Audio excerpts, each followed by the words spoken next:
میں خاموش بیٹھا مزے سے سگریٹ پی رہا تھا اور ماحول کا جائزہ بھی لے رہا تھا۔ اتنے میں ایک خالی لاری آ کر ایک طرف کھڑی ہو گئی۔ کنڈکٹر نے بلند آواز میں کہا، سری نگر جانے والی سواریاں آ جائیں۔ میں جلدی سے اٹھا اور لاری میں پچھلے دروازے کے ساتھ والی سیٹ پر بیٹھ گیا۔ اس سیٹ کا انتخاب میں نے اس لیے کیا تھا کہ اگر حالات کہیں نازک صورتحال اختیار کر جائیں تو میں لاری سے کود سکوں۔ دیکھتے دیکھتے لاری بھر گئی۔ جموں کشمیر رائفلز کے دونوں ڈوگرا فوجی بھی اسی لاری میں آ کر بیٹھ گئے۔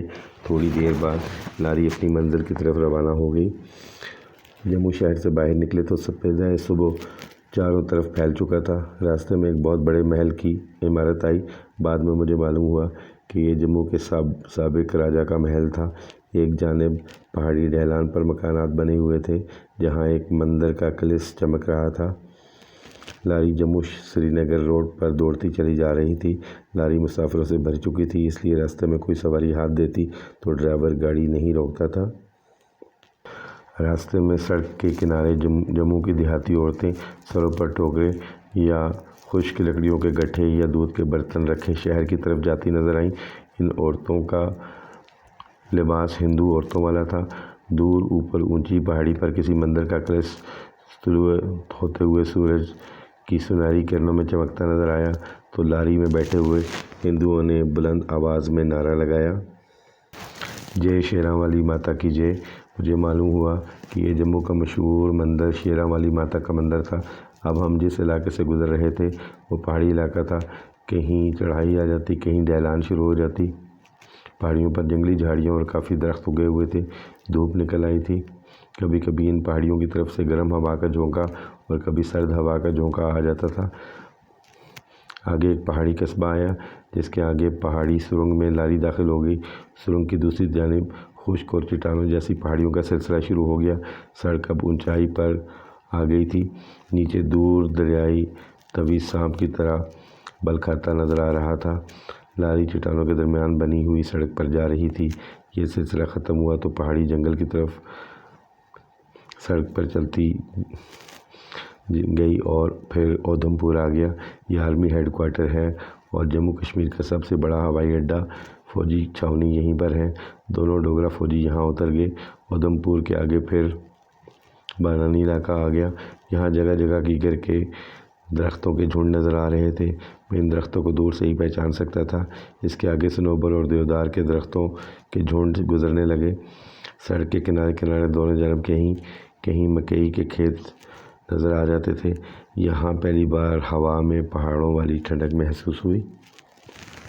آخر 105 کلومیٹر کا فاصلہ طے کرنے کے بعد ہماری لاڑی کد پہنچ کر رک گئی۔ کد ایک صحت افزا مقام ہے۔ یہاں چشمہ بہہ رہا تھا۔ سب مسافر لاری سے اتر گئے۔ میں بھی اتر کر چشمے کے پانی سے منہ ہاتھ دھویا۔ چشمے کے پانی کے 2-3 گھونٹ پیے۔ قریب کھانے پینے اور چائے کی دکانیں تھیں جنہیں شمالی بھارت میں ڈھابے کہا جاتا ہے۔ یہاں میں نے لدھیانہ جموں سے نکلنے کے بعد پہلی بار دکانوں پر اردو میں لکھے ہوئے 2-4 بورڈ دیکھے۔ صاف معلوم ہو رہا تھا کہ مسلمانوں کی اکثریت کے آبادی والے علاقے شروع ہو گئے ہیں۔ لاری کد سے روانہ ہوئی تو رام بن جا کر رکی۔ رام بن دریائے چناب کے کنارے آباد ہے۔ ہر طرف دھوتیوں والے ہندو نظر آ رہے تھے۔ کہیں کہیں مسلمان بھی لمبے فرن پہنے نظر آ رہے تھے، مگر رام بن میں ہندو زیادہ آباد تھے۔ لاری یہاں سے پھر آگے روانہ ہو گئی۔ اس دوران کسی مسافر کے ساتھ میری زیادہ بول چال اس لیے نہیں ہو سکی کہ اکثر مسافر اترتے چڑھتے رہے۔ لاری میں ابھی تک میرے لیے کوئی تشویش کی بات پیدا نہیں ہوئی تھی۔ راستے میں ایک دو جگہ 2-3 پولیس والوں کے سپاہی بھی لاری میں سوار ہوئے، مگر کسی نے میری طرف توجہ نہیں دی۔ وہ آگے جا کر اتر گئے۔ پتنی ٹاپ ایک مقام آیا۔ یہاں پہاڑیوں کے ڈھلانوں پر دیودار کے بے شمار درخت تھے۔ یہاں معلوم ہوا کہ کشمیر کا علاقہ شروع ہو رہا ہے۔ یہاں خنکی بڑھ گئی تھی۔ چنانچہ میں نے اپنی نائلون کی جیکٹ کے بٹن بند کر لیے۔ یہاں میں نے ڈھابے میں بیٹھ کر کھانا کھایا۔ آسمان پر بادل چھا رہے تھے۔ یہ بادل دیودار کے درختوں میں سے ہو کر گزرتے تھے۔ یہاں پینے کا پانی بڑا ٹھنڈا تھا۔ اس کے بعد سوت کا شہر آیا۔ یہ جگہ بھی کافی ٹھنڈ والی لگتی تھی۔ لگتا تھا کومری میں آ گیا ہوں۔ یہاں دکانوں اور مکانوں پر اردو میں لکھے ہوئے بورڈ زیادہ تھے۔ یہاں سے مسلمانوں کی اکثریت شروع ہو گئی تھی۔ کشمیر کی وادی تک ابھی لاری نے آدھا سفر طے کیا تھا۔ رات کے 9 بجے کے قریب لاری بانہال پہنچ کر ٹھہر گئی۔ ڈرائیور نے اعلان کیا کہ رات بانہال میں ٹھہریں گے۔ لاری صبح سری نگر روانہ ہوگی۔ یہاں ہلکی ہلکی بارش شروع ہو گئی۔ لاری کے اڈے میں ایک لمبا سا ہال نما کمرہ تھا۔ یہاں مسافروں نے اپنے بستر لگا لیے۔ میرے پاس کوئی بستر نہیں تھا، مجھے بستر کی ضرورت نہیں تھی۔ میں کونے والے ایک بینچ پر سمٹ سمٹا کر پڑ گیا۔ دال خشک، میں نے تھوڑا بہت کچھ کھا پی لیا۔ سردی ضرور محسوس ہو رہی تھی، مگر میرا جسم کمانڈو ٹریننگ کی وجہ سے سردی گرمی برداشت کرنے کا عادی ہو گیا تھا۔ میں نے رات وہیں گزاری۔ دوسرے دن صبح 6 بجے لاری سری نگر کے لیے چلی۔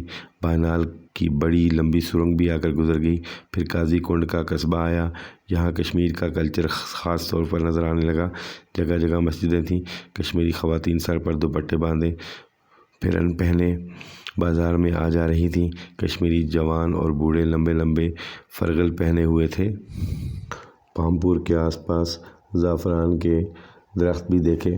اب ہم کشمیر کی وادی میں داخل ہو چکے تھے۔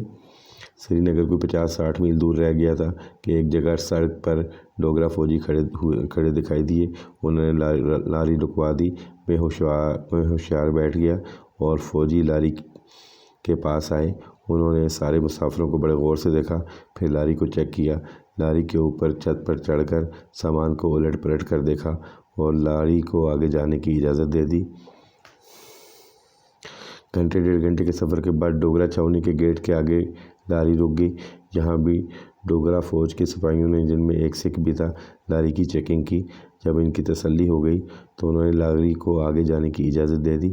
تھوڑی دیر بعد لاری سری نگر میں داخل ہو گئی۔ میں نے کشمیری مجاہدین کا یہ شہر پہلے کبھی نہیں دیکھا تھا۔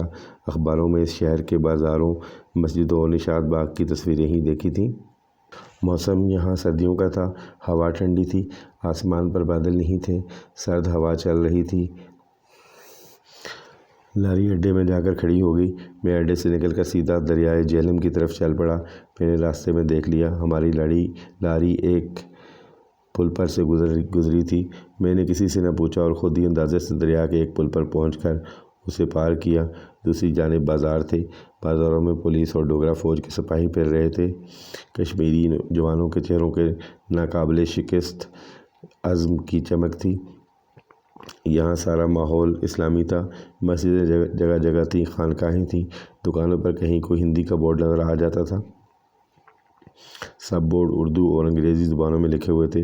مجھے ایسے محسوس ہوا جیسے میں پاکستان میں آ گیا ہوں۔ میں ایک ریستوران میں آ کے بیٹھ گیا۔ پاکستان سے نکلنے کے بعد پہلی بار میں نے پاکستانی کھانا یعنی پلاؤ روغن جوش کے ساتھ کھایا۔ ہر کوئی کشمیری زبان میں بات کر رہا تھا۔ اردو زبان بھی عام بولی جاتی تھی۔ ریستوران میں قائد اعظم کی تصویر لگی ہوئی دیکھ کر سر فخر سے بلند ہو گیا۔ کئی دکانوں کے اوپر پاکستانی پرچم بھی لہرا رہے تھے۔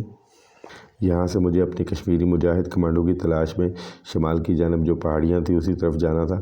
میں نے اندازہ لگا کر شہر کی شمال کی طرف بازاروں میں چلنا شروع کیا۔ کافی دیر تک چلنے کے بعد میں شہر سے باہر آ گیا۔ سڑک کے دونوں جانب چنار اور سفیدے کے اونچے اونچے درخت کھڑے تھے۔ ہرے بھرے کھیت تھے۔ سیب کے درخت بھی دیکھے۔ کشمیری کسان مرد عورتیں کھیتوں میں کام کر رہی تھیں۔ کشمیری کسانوں کی حالت انتہائی فلاکت زدہ تھی۔ ہندو حکمرانوں نے کشمیر پر غصبانہ قبضہ کر کے یہاں کے حقیقی کشمیری مسلمانوں کی معاشی زندگی کو کچل کر رکھ دیا تھا۔ کشمیر کی ساری دولت ہندو غاصب سمیٹ رہا تھا اور کشمیری مسلمان جو کشمیر کے مالک تھے غریبانہ زندگی بسر کر رہے تھے۔ میں نے دور شمال کی جانب پہاڑوں پر نگاہ ڈالی۔ جموں والے ہمارے آدمی یعنی دکاندار صادق نے یہاں مجھے پہاڑیوں کی ایک خاص نشانی بتائی تھی۔ میں نے اس نشانی کو 2 پہاڑوں کے درمیان ایک جگہ دیکھا تو اسی طرف روانہ ہو گیا۔ میں اس شعر کو دل ہی دل میں بار بار دہرا رہا تھا جو مجھے کشمیری کمانڈو شیروان کے آگے جا کر سنانا تھا اور جو اس بات کا خفیہ اشارہ تھا کہ میں کمال شاہ کا تربیت یافتہ کمانڈو ہوں اور جہاد کشمیر میں شریک ہونے آیا ہوں۔ مجھے کشمیری کمانڈو شیروان کو یہ خاص شعر سنانے کے بعد جو اردو کا شعر تھا یہ بھی کہنا تھا کہ مجھے اس شعر کے شاعر نے آپ کے پاس بھیجا ہے۔ آسمان پر بادل برابر چھائے ہوئے تھے، سرد ہوا چل رہی تھی۔ میں کھیتوں کے درمیان سے ہو کر گزر رہا تھا۔ کسی کھیت میں ہل چلا ہوا تھا، کسی کھیت میں فصل لہرا رہی تھی۔ چلنے سے مجھے سردی نہیں لگتی تھی، جسم گرم ہو گیا تھا۔ پہاڑ ابھی دور تھے۔ کوئی 2-2.5 گھنٹے چلنے کے بعد میں پہاڑوں کی ترائی میں یعنی ان کے دامن میں پہنچ گیا۔ راستے میں 1-2 لکڑی کے چھوٹے چھوٹے بوسیدہ مکانوں والے گاؤں بھی آئے۔ یہاں کشمیری عورتیں کہیں دان کوٹ رہی تھیں، کہیں لکڑیاں کاٹ رہی تھیں۔ پہاڑی علاقہ شروع ہوا تو جنگلی جھاڑیاں بھی شروع ہو گئیں۔ آخر میں پہاڑ کے دامن میں اس جگہ پر آ گیا جہاں 2 پہاڑیوں کے درمیان ایک تنگ راستہ دوسری طرف جاتا تھا۔ یہاں وہ درہ تھا جس کے بارے میں جموں والے صادق نے مجھے بتایا تھا۔ 2 پہاڑوں کے درمیان اس تنگ سے راستے میں جنگلی جھاڑیاں ہی جھاڑیاں تھیں۔ میرے لیے ان میں سے گزرنا کوئی مشکل کام نہیں تھا، اگرچہ میرے پاس کمانڈو چاقو تو نہیں تھا، مگر ایک تربیت یافتہ کمانڈو کے فولادی ہاتھ ان جھاڑیوں کو توڑنے کے لیے کافی ہوتے ہیں۔ میں ہاتھوں سے جھاڑیوں کو توڑتا ہوا ادھر ادھر ہٹاتا راستہ بناتا درے میں سے گزر گیا۔ آگے ایک کھلی جگہ تھی جہاں چھوٹے چھوٹے درخت اور گھاس تھی۔ کچھ فاصلے پر جھاڑیاں تھیں جن کی ڈھلانوں پر چڑھ کے درخت اوپر تک اگے ہوئے تھے۔ ان کی چوٹی پر بادل ہی بادل تھے۔ جیسے جیسے دن ڈھل رہا تھا سردی بڑھ رہی تھی۔ مجھے ان پہاڑیوں کے درمیان سے گزر کر آگے جانا تھا، وہی منزل تھی۔ میں چلتا چلتا ان پہاڑیوں کے پاس آ گیا۔ یہاں بھی ان پہاڑیوں کے درمیان تنگ راستہ بنا ہوا تھا۔ یہ ایک گلی سی تھی جس میں اونچی اونچی گھاس اگی ہوئی تھی۔ یہاں سے گزرتے ہوئے مجھے آدھا گھنٹہ لگ گیا۔ میں درے سے باہر نکلا تو سامنے دیودار اور چنار کے درختوں کا ایک گھنا پہاڑی جنگل تھا۔ یہاں بے حد نشیب و فراز تھے۔ کہیں زمین ایک دم نشیب میں اتر جاتی، کہیں اچانک چڑھائی شروع ہو جاتی۔ یہ قدرتی جنگل تھا، کہیں کوئی پگڈنڈی تک نہیں تھی۔ لگتا تھا کہ یہاں سے انسانوں کا گزر نہیں ہوتا۔ آس پاس کوئی انسانی آبادی بھی نہیں تھی۔ میں ایک جگہ پر پہنچ کر رک گیا۔ چشمے کا پانی ایک ٹیلے کی جھاڑیوں میں سے نیچے چھوٹے سے نالے میں گر رہا تھا۔ میں نے یہاں منہ ہاتھ دھویا، پانی پی کر پیاس بجھائی۔ پانی واقعی